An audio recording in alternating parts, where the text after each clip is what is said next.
안녕하세요. 공정한 사람들 부동산 공사장입니다. 오늘은 공사장이 비밀을 알려드리려고 합니다. 저번에는 한라 비발디의 치명적인 단점 3가지에 대해서 말씀드렸는데요. 오늘은 갈매역 아이파크, 갈매역 아이파크의 치명적인 단점 2가지에 대해서 이야기를 해보도록 하겠습니다. 자, 갈매역 아이파크가 어디 있나요? 요렇게 갈매 신도시의 가장 가운데 중심에 위치를 하고 있습니다. 갈매역 아이파크는 갈매지구 갈매신도시의 중심에 위치를 하고 있고요. 갈매역하고는 길 하나를 사이에 두고 있습니다. 물론 이 길이 조금 넓은 길이긴 합니다. 왕복 6차선 도로고요. 자, 갈매역 아이파크 외관은 어떻게 생겼나요? 자, 이쪽 정문 쪽에서 보면 801동 아파트가 보이고요. 그 다음에 이렇게 오면 에비뉴 상가가 있습니다. 이렇게 5층 건물 에비뉴 상가가 있고, 이 안쪽으로 2층 건물로 에비뉴 상가들이 쭉 스트리트형 상가로 연결이 되어 있습니다. 그리고 중심 상업지구랑 맞닿아 있고요. 자, 그 다음에 뒤편에서 볼까요? 호문 쪽에서 보면 이렇게 여기 갈매역이 보이고요. 갈매역 길 건너서 갈매역 아이파크 아파트가 있습니다. 여기가 후문이고요. 입주자, 우리 살고 계신 분들만 이용할 수 있는 출입구입니다. 이렇게 갈매역 아이파크가 있습니다. 자, 그 다음에 어디서 또 봐볼까요? 요 쪽에서 보면 안 보일 건데요. 자, 에비뉴 상가 이쪽에서 한번 볼까요? 이렇게 모드 아울렛이 있고 에비뉴 상가가 이렇게 스트리트형 상가로 구성이 되어 있고, 외측과 마주하는 상가, 안쪽과 마주하는 상가, 여기 맞상가가 되고, 이철 헤어커커도 보이네요. 이렇게 에비뉴 상가들이 구성이 되어 있습니다. 자, 그래서 갈매역 아이파크는 강북 쪽에서 거의 유일하게 스트리트형 유럽풍 스트리트형 상가를 품고 있는 아파트입니다. 이런 아파트들이 보통 어디 있죠?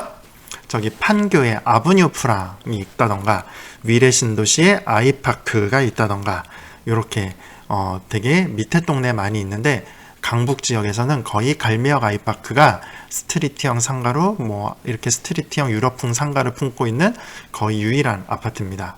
자, 그러면 이 갈매역 아이파크의 치명적인 단점 2가지를 공사장이 공개를 해버릴 겁니다. 자, 첫 번째 단점은 뭘까요? 자, 두두두두두두두두두둥. 갈매역 아이파크를 보면, 자, 우선 땅을 좀 보실 수 알아야 되는데요. 자, 여긴 갈매 한라비발디가 있고 갈매역 아이파크가 있습니다. 자, 한라비발디 보시면 건폐율과 용적률을 한번 볼게요. 용적률은 한라비발디 216%, 건폐율은 19%입니다. 하나 더 볼까요? 갈매 스타힐스 아파트 용적률은 214%, 건폐율은 16%입니다. 자, 용적률은 아파트 부지 안에서 건축의 연면적이 이제 어느 정도를 차지하냐라는 거고요. 예를 들면 아파트 땅이 10평이다. 그런데 건축 면적이 20평이다. 그러면 용적률이 200%가 되는 거고요. 땅이 10평인데 건축 면적이 10평이다. 그러면 용적률은 100%가 되는 겁니다. 그래서 보통 아파트들은 한 220%에서 280% 사이가 됩니다. 그게 보통 아파트들의 용적률이에요. 신도시들, 우리가 얘기하는 신도시 택지지구는 한 220% 정도로 좀 용적률이 낮고요. 그래서 아파트가 쾌적한 거고, 이제 재건축 단지나 재개발 단지들은 땅이 이렇게 아깝고 한정적이잖아요. 그러면 용적률이 280%, 300% 이렇게 올라갑니다. 그러면 아파트가 좀 빡빡하게 지어졌다라고 보시면 돼요. 자, 건폐율은 하늘에서 이제 아파트를 내려봤을 때 10평 땅에 만약에 5평 정도가 건축물로 덮여 있다. 그러면 용적률은 50%인 거고요. 3평 정도가 덮여 있다. 그러면 용적률은 30%인 겁니다. 만약에 용적률이 이제 아파트가 땅이 10평인데 하늘에서 봤을 때 한 7평 정도가 건물로 덮여 있다. 그러면 한 70% 정도가 되는 거고요. 자, 그랬을 때 갈매동에 있는 아파트들은 16%에서 19%, 20% 정도의 건폐율을 보이고 있습니다. 자, 그러면 우리 오늘 알아볼 갈매역 아이파크의 용적률과 건폐율을 한번 볼게요. 용적률은 306%고요. 건폐율은 58%입니다. 하늘에서 내려다봤을 때 건축물이 덮고 있는 면적이 전체 땅의 58%나 된다라는 이야기입니다. 굉장히 높죠? 용적률과 건폐율이 높으면 아파트가 좀 더 빡빡하게 지어졌다. 동간거리가 조금 더 가깝다. 이렇게 우리가 이해를 할 수가 있어요. 그래서 갈매역 아이파크는 용적률과 건폐율이 높기 때문에 아파트가 빡빡하다. 이렇게 판단하실 수가 있습니다. 자, 그러면 왜 그럴까요? 자, 보시면 지적 편집도를 한번 보겠습니다. 할라비발딘 노랗죠? 스타일스도 노랗죠? 자, 여기 프로지오도 노랗고요. 갈매 스위첸도 노랗습니다. 자, 노란 땅은 3종 일반 주거지역을 표시를 하고 있고요. 아이파크는 어때요? 자, 분홍분홍하죠? 빨갛습니다. 자, 아이파크는 기존에 이제 갈매지구에 있는 다른 아파트들하고 땅이 다릅니다. 3종 일반 주거지역이 아니라 일반 상업지역 땅이에요. 자, 땅값은 일반 상업지역이 가장 비싸고요.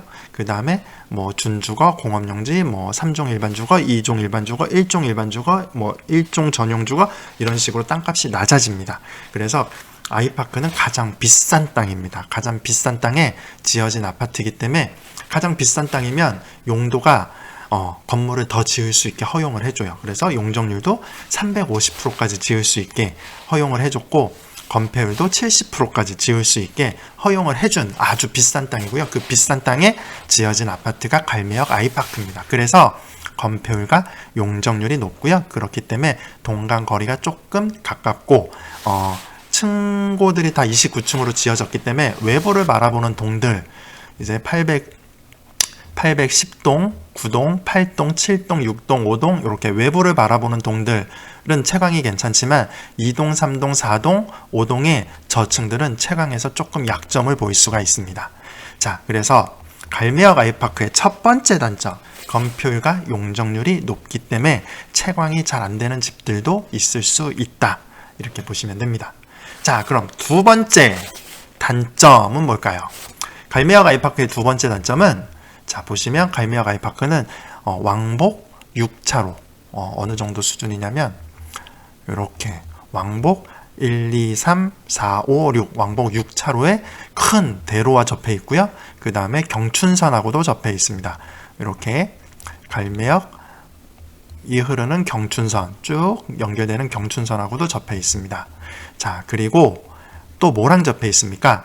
아이파크 에비뉴 상가하고도 접해 있습니다. 이쪽에 에비뉴 상가하고도 접해 있어요. 자, 두 번째 단점 말씀드립니다. 808동, 7동, 6동, 5동은 경춘북로와 경춘선의 소음에 영향을 받을 수 있고요. 808동, 9동, 10동은 상가 소음에 영향을 받을 수 있습니다. 그래서 소음에 조금 취약한 아파트라고 볼 수도 있습니다. 자, 이제 동에 따라서 경춘북로와 접해 있는 동은 도로 소음에, 상가랑 접해 있는 동은 상가 소음에 조금 취약할 수 있습니다. 그래서 2동, 3동, 4동, 뭐 이렇게 5동의 1, 2호 라인이 아까 채광에 조금 불리하다고 할 수 있다고 말씀드렸잖아요. 그 대신 조용한 생활을 할 수 있는 동들입니다. 그래서 내가 조금 조망이 좋고 소음을 견딜 수 있다 하시는 분들은 외곽에 있는 동을, 내가 조금 조용한 집에 살고 싶다 하면 2동, 3동, 4동 이 안쪽 동을 선택하셔야 됩니다. 두 번째 단점, 소음에 민감하신 분들에게는 조금 피해야 되는 동들이 있을 수 있습니다. 소음에 취약할 수 있어요. 도로 소음, 지하철 소음, 상가 소음에 영향을 받을 수 있는 아파트입니다.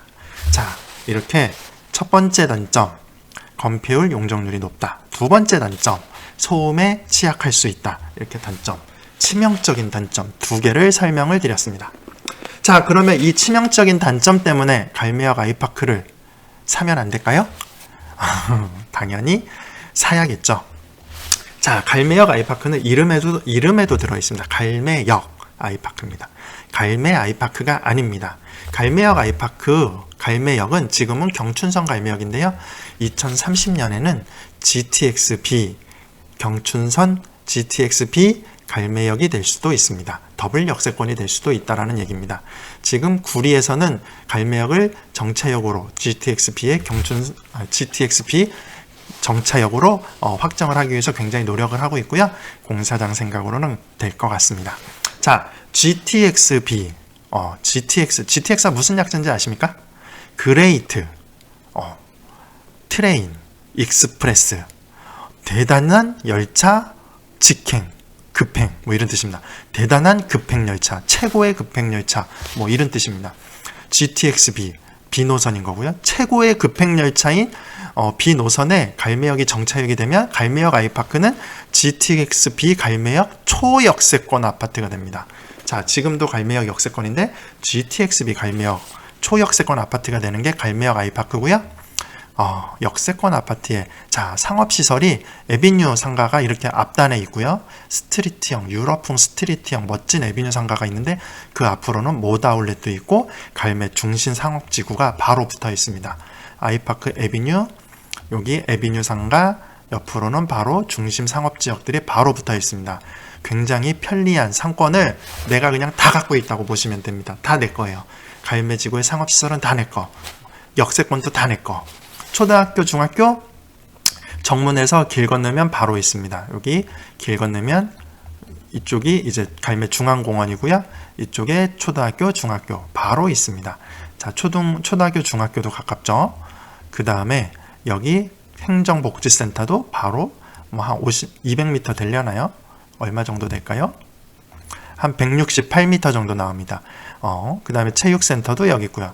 갈매 중심에 있기 때문에 모든 갈매 시설을 다 가까이에서 이용할 수 있습니다. 자, 편리한 상가만 있냐, 공공청사만 있냐, 갈매천을 통해서 산책로로 바로 연결이 되고요. 그 다음에 갈매 중앙공원 연결이 됩니다. 이렇게 산책로까지 완벽합니다. 자, 갈매 대장 아파트라고 하면 누구나 랜드마크라고 하면 갈매역 아이파크를 꼽습니다. 랜드마크 아파트, 대장 아파트들은 아파트 가격이 상승할 때 더 높게 상승을 하고요. 아파트 가격이 하락할 때도 꾸준히 거래가 가능한 아파트가 대장 아파트입니다.